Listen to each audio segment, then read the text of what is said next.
Hi friends, welcome to Deepika reviews. Kalavari Kodalu Kanaka Mahalakshmi upcoming ఎపిసోడ్లో ఏం జరగబోతుందో తెలుసుకోవాలనుకుంటున్నారా? అయితే ఛానల్ను సబ్స్క్రైబ్ చేసుకొని సపోర్ట్ చేయడం మర్చిపోకండి. కనక మహాలక్ష్మి చేతికి అంటిన విహారి రక్తాన్ని చూసుకుంటూ, విహారి గారు ఇంకా నన్ను మర్చిపోలేదా, ఆయన ఇంకా తాగుతూనే ఉన్నారా అని చెప్పి మనసులో అనుకుంటూ ఉంటుంది. ఆయన వీలైనంత తొందరగా నన్ను మర్చిపోయి సహస్రమ్మతో సంతోషంగా ఉండేలా చెయ్యి దేవుడా అని కనక మహాలక్ష్మి దేవుడికి దండం పెట్టుకుంటూ ఉంటుంది. ఇక మరోవైపు విహారి తాగుతూ రోడ్డు మీద కూర్చొని ఉంటాడు. యమున విహారిని వెతుక్కుంటూ కారులో వస్తూ ఉంటుంది. ఇక మరోవైపు అంబిక, విహారి నీ నుంచి ఆస్తులను, బిజినెస్ని అన్నిటినీ కూడా చేజిక్కించుకునే కరెక్ట్ సమయం ఇదే అని చెప్పి మనసులో అనుకుంటూ ఉంటుంది. విహారి, నువ్వు ఎందుకు ఇలా తయారవుతున్నావో నాకు తెలీదు, కానీ ఇదంతా నాకు మంచి చేయటానికి అని మాత్రం అర్థమవుతుంది. నేను నా చేతుల నుంచి పోగొట్టుకున్న బిజినెస్లను సొంతం చేసుకుంటాను, మళ్ళీ బిజినెస్ జోలికి నువ్వు రాకుండా చేస్తాను అని చెప్పి అంబిక మనసులో అనుకుంటూ ఉంటుంది. ఇక మరోవైపు సహస్ర ఒంటరిగా కూర్చొని ఆలోచిస్తూ ఉంటే పద్మాక్షి సహస్ర దగ్గరకు వెళ్ళి, సహస్ర ఏం ఆలోచిస్తున్నావే అని చెప్పి అడుగుతూ ఉంటుంది. అమ్మా, నా కుడికన్ను అదురుతుందమ్మా, కుడికన్ను అదిరితే మంచి జరుగుతుందా చెడు జరుగుతుందా అని సహస్ర అడుగుతూ ఉంటుంది. కుడికన్ను అదురుతుందా, నాకు కూడా సరిగా తెలీదే అని పద్మాక్షి చెప్తూ ఉంటే, ఒకసారి ఫోన్ ఓపెన్ చేసి యూట్యూబ్లో కొట్టమ్మా చెప్తారు అని చెప్పి సహస్ర అంటూ ఉంటే, ఇక పద్మాక్షి మొబైల్లో చూస్తూ ఉంటుంది. కుడికన్ను అదిరితే చెడు జరుగుతుంది, ఎడమ కన్ను అదిరితే మంచి జరుగుతుంది అని యూట్యూబ్లో చెప్తూ ఉంటారు. సహస్ర చెడు జరుగుతుందంటే అని పద్మాక్షి అంటూ ఉంటుంది. కొంపదీసి మనం ఆడుతున్న నాటకం అందరికీ తెలిసిపోతుందమ్మా అని చెప్పి సహస్ర అంటూ ఉంటుంది. ఎట్టి పరిస్థితిలో మనం ఆడుతుంది నాటకమని ఎవరికి తెలియదు సహస్ర అని చెప్పి పద్మాక్షి చెప్తూ ఉంటుంది. కాకపోతే నువ్వు కేర్ఫుల్గా ఉండాలి, నిన్న కాస్త అయితే మీ అత్తయ్యకు దొరికిపోయేదానివి, మన అదృష్టం బాగుండి నువ్వు దొరికిపోలేదు అని చెప్పి పద్మాక్షి చెప్తూ ఉంటుంది. అవునమ్మా, నిజమే అని సహస్ర అంటూ ఉంటుంది. అందుకే ఇంకొన్ని రోజులు కాస్త ఓపిక పట్టు, ఒళ్ళు దగ్గర పెట్టుకొని మసులుకో సహస్ర, లేదంటే మనం ఇన్ని రోజులు పడ్డ కష్టమంతా కూడా వృధా అయిపోతుంది అని చెప్పి పద్మాక్షి చెప్తూ ఉంటుంది. సరేమ్మా, జాగ్రత్తగానే ఉంటానులే అని చెప్పి సహస్ర అంటూ ఉంటుంది. అవును, విహారి ఇంకా ఇంటికి రాలేదు కదా అని పద్మాక్షి అడుగుతూ ఉంటే, డివోర్స్ నోటీస్ ఆ లక్ష్మి పేరు మీద మనం పంపించాం కదమ్మా, వాటిని తలుచుకుంటూ లక్ష్మిని అసహ్యించుకుంటూ ఎక్కడ తాగి పడిపోయాడో ఏంటో అని సహస్ర అంటూ ఉంటుంది. సహస్ర, వాడిని ప్రాణం కంటే ఎక్కువగా ప్రేమించావు కదవే, వాడు అలా తాగి తందనాలాడుతుంటే నీకు బాధగా లేదా అని పద్మాక్షి అడుగుతూ ఉంటుంది. బావ ఆ లక్ష్మి కలిసి చట్టపట్టాలేసుకొని తిరుగుతుంటే నేను చాలా సఫర్ అయ్యానమ్మా అని చెప్పి సహస్ర చెప్తూ ఉంటుంది. ఆ కోపం అంతా కూడా ఇప్పుడు తీరుతుంది, నా కసి, నా పగ అంతా కూడా ఆ లక్ష్మి పైనే. లక్ష్మిని శాశ్వతంగా ఇంటి నుంచి బయటకైతే పంపించేశాను, బావ మనసులో నుంచి కూడా ఆ లక్ష్మిని పంపిస్తే అప్పుడు నా కోపం పగ చల్లారిపోతుంది, బావపై మళ్ళీ కొత్తగా నాకు ప్రేమ మొదలవుతుందమ్మా అని సహస్ర చెప్తూ ఉంటుంది. ఏంటోనే నీ జాతకం అస్సలు అర్థం కావట్లేదు, ఆ దేవుడు నీ జాతకం ఎందుకు ఇలా రాశాడో నాకు అర్థం కావట్లేదు సహస్ర.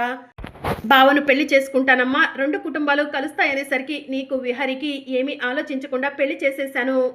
ఆ లక్ష్మి మీ ఇద్దరి మధ్యలో ఉందని చెప్పి లక్ష్మికి ప్రమాదం సృష్టిద్దామని చూస్తే ఆ ప్రమాదంలో నువ్వు పడ్డావు, నువ్వు పిల్లలు కనే యోగ్యతను కోల్పోయావు. ఏం జరుగుతుందో ఏంటో అసలు ఏమీ అర్థం కావట్లేదు సహస్ర. మనకున్న ఆస్తికి నీకు బంగారం లాంటి సంబంధం తీసుకొచ్చి కాలు మీద కాలు వేసుకునే కూర్చునేలా చేయగలను, కానీ విహారిని పెళ్లి చేసుకుని ఎలాంటి సుఖం అనుభవించట్లేదే అని చెప్పి పద్మాక్షి అంటూ ఉంటుంది. డోంట్ వరీ అమ్మా, ఆ లక్ష్మి ఇంట్లో నుంచి వెళ్ళిపోయింది కదా, బావ మనసులో నుంచి కూడా ఆ లక్ష్మిని తొలగిస్తే ఇక నేను కాలు మీద కాలు వేసుకొని దర్జాగా కూర్చుంటానమ్మా అని చెప్పి సహస్ర చెప్తూ ఉంటుంది. సరేనే, జాగ్రత్తగా ఉండు అని చెప్పి పద్మాక్షి అక్కడి నుంచి వెళ్ళిపోతుంది.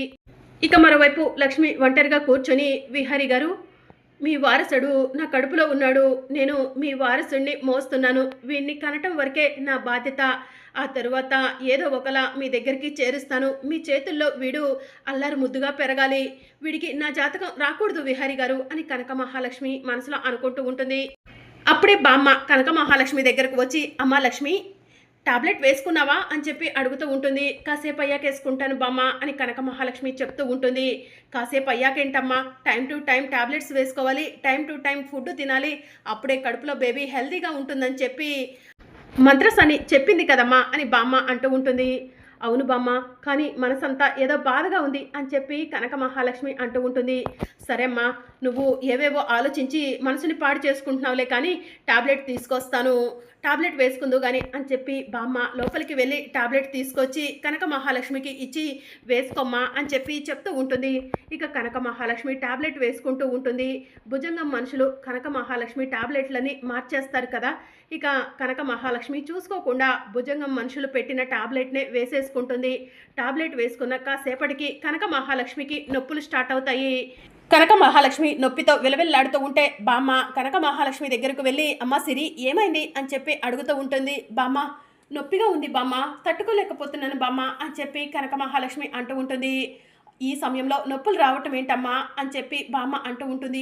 ఏమో బామ్మ, నా వల్ల కాదు బామ్మ, బాగా నొప్పిగా ఉంది అని కనక మహాలక్ష్మి ఏడుస్తూ ఉంటే అమ్మ సిరి పదమ్మ బయటికి వెళ్దాము, ఏదో ఒకటి చూసుకొని హాస్పిటల్కి వెళ్దాం అని బామ్మ చెప్తూ ఉంటుంది. ఇక సరే బామ్మ అని చెప్పి కనక మహాలక్ష్మి అంటుంది. ఇక కనక మహాలక్ష్మిని తీసుకొని బామ్మ ఇంట్లో నుంచి బయటకు వస్తుంది. అమ్మ సిరి ఇక్కడ కూర్చో, ఏదైనా ఆటో కనిపిస్తుందేమో ఆపుతాను, ఈ సమయంలో నిన్ను హాస్పిటల్కి తీసుకెళ్లే దేవుడు ఎవరో అని చెప్పి బామ్మ కనక మహాలక్ష్మితో చెప్పి అటు ఇటు చూస్తూ ఉంటుంది. మరోవైపు విహారీ తాగి అక్కడే కూర్చుండిపోతాడు. దేవుడా, తల్లి బిడ్డను చల్లగా చూడు, ఇప్పుడు సిరికి నొప్పులు రావటం ఏంటి, ఇది 7వ నెలే కదా అని బామ్మ మనసులో అనుకుంటూ వచ్చే పోయే ఆటోల్ని కారుని ఆపుతూ ఉంటుంది. మరోవైపు యమున విహారీని వెతుక్కుంటూ లక్ష్మి ఉన్న దారిలోనే వస్తూ ఉంటుంది. ఇక బామ్మ ఆపండి ఆపండి అని చెప్పి యమున ఉన్న కారుని ఆపే ప్రయత్నం చేస్తూ ఉంటుంది. డ్రైవర్ కారు ఆపకుండా వెళ్తూ ఉంటే యమున డ్రైవర్ ఒకసారి కార్ ఆఫ్ చేయి అని చెప్పి అంటూ ఉంటుంది. డ్రైవర్ కార్ ఆఫ్ చేయగానే వెనక్కి తీసుకెళ్ళు కారు అని యమున చెప్పడంతో డ్రైవర్ కారుని వెనక్కి తీసుకెళ్తాడు. ఇక యమున కారులో నుంచి దిగి లక్ష్మి బామ్మ దగ్గరకు వస్తూ ఉంటుంది. ఇక కనక మహాలక్ష్మి యమునను చూసి షాక్ అవుతుంది. యమునమ్మ ఇటువైపే వస్తున్నారు, ఇంత అర్ధరాత్రి యమునమ్మ ఈ రూట్లో ఏం చేస్తున్నట్టు అని చెప్పి లక్ష్మి ఆలోచిస్తూ ఉంటుంది. బామ్మ నొప్పి బామ్మ అని కనక మహాలక్ష్మి అంటూ ఉంటే అమ్మ సిరి తట్టుకో అమ్మా, కాస్త ఓపిక పట్టమ్మా అని చెప్పి అంటూ ఉంటుంది. ఇక యమున కనక మహాలక్ష్మిని చూడకుండా కనక మహాలక్ష్మి ముసుగు మొహం మీద వేసుకుంటుంది. ఇక యమున బామ్మ దగ్గరకు వచ్చి ఏమైందండి అని చెప్పి అడుగుతూ ఉంటుంది. నా మనవరాలు సిరికి నొప్పులు వస్తున్నాయమ్మా, ఇది 7వ నెలే, అర్జెంటుగా హాస్పిటల్కి తీసుకెళ్లాలమ్మా, నా దగ్గర మగవాళ్ళు అంటూ ఎవరూ లేరమ్మా, కాస్త సాయం చెయ్యమ్మా అని చెప్పి బామ్మ అడుగుతూ ఉంటుంది. అయ్యో 7వ నెల అంటున్నారు, త్వరగా హాస్పిటల్కు తీసుకెళ్దాం పదండి, డ్రైవర్ కారు ఇంకొంచెం వెనక్కి రానివ్వు అని చెప్పి యమున చెప్తూ ఉంటుంది. ఇక కనక మహాలక్ష్మి మొహం మీద ముసుగు వేసుకుని యమున గుర్తుపట్టకుండా నొప్పితో విలవిల్లాడుతూ ఉంటుంది. అమ్మ సిరి ఇదేంటమ్మా చీర ముసుగు వేసుకున్నావు, చీర తీయి అని బామ్మ కనక మహాలక్ష్మి మొహం మీద ముసుగు తీసేయడంతో యమున కనక మహాలక్ష్మిని చూసి షాక్ అవుతుంది. ఇక లక్ష్మి టెన్షన్ పడుతూ యమున వైపు చూస్తూ ఉంటుంది. అబ్బా నొప్పి నొప్పి అని కనక మహాలక్ష్మి ఏడుస్తూ ఉంటుంది. యమున కనక మహాలక్ష్మిని చూసి లక్ష్మి నువ్వేంటిక్కడ అని చెప్పి అడుగుతూ ఉంటుంది. లక్ష్మి కాదమ్మా, నా మనవరాలు సిరి అని చెప్పి బామ్మ చెప్తూ ఉంటుంది. లేదండి, తను నా కోడలు కనక మహాలక్ష్మి అని చెప్పి యమున చెప్తూ ఉంటుంది. లక్ష్మి నువ్వు ప్రెగ్నెంటా అని చెప్పి యమున అంటూ ఉంటే అమ్మ అన్ని విషయాలు తర్వాత మాట్లాడుకుందాం, ముందు హాస్పిటల్కి తీసుకెళ్దామమ్మా అని బామ్మ అంటూ ఉంటే లక్ష్మి పద కారులో కూర్చో అని చెప్పి యమున లక్ష్మి చెయ్యి పట్టుకొని కారు దగ్గరకు తీసుకెళ్తుంది.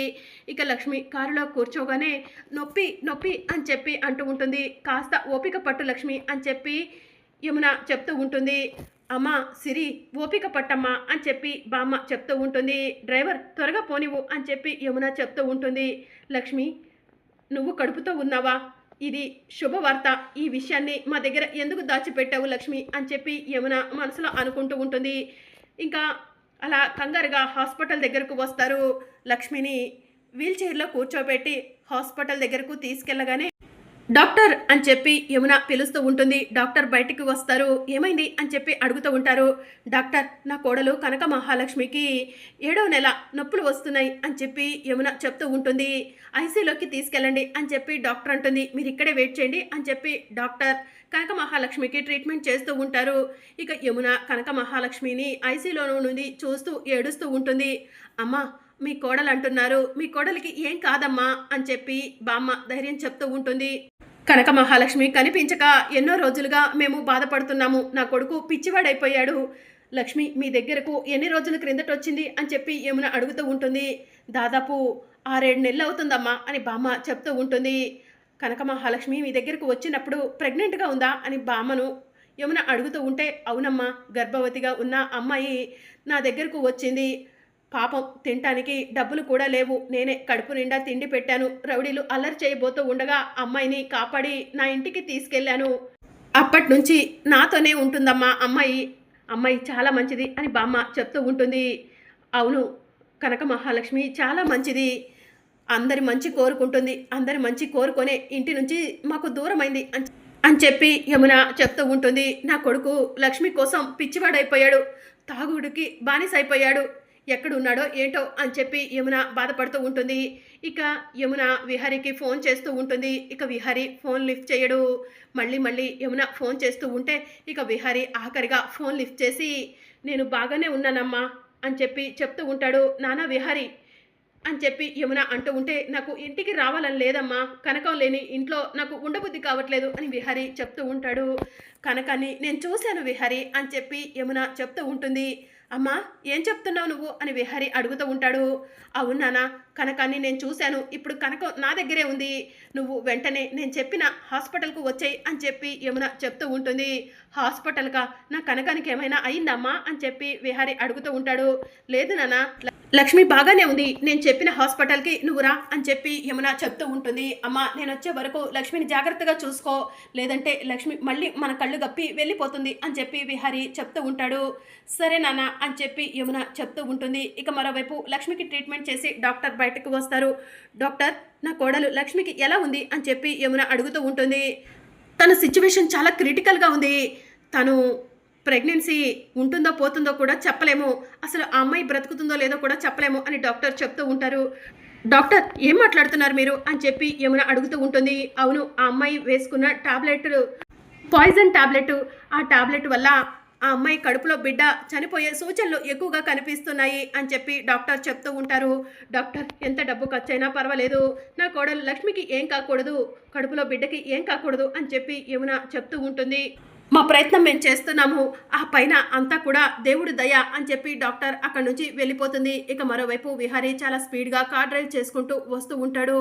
ఇంకా యమున ఏడుస్తూ ఉంటుంది. అమ్మా, ఏడవకండి అమ్మా, మీ కోడలు లక్ష్మికి ఏమీ కాదమ్మా అని బామ్మ యమునకు ధైర్యం చెప్తూ ఉంటుంది. అమ్మాయి టాబ్లెట్ వేసుకోనన్నా కూడా నేనే టాబ్లెట్ తీసుకొచ్చి ఇచ్చానమ్మా, టాబ్లెట్ వేసుకుంది.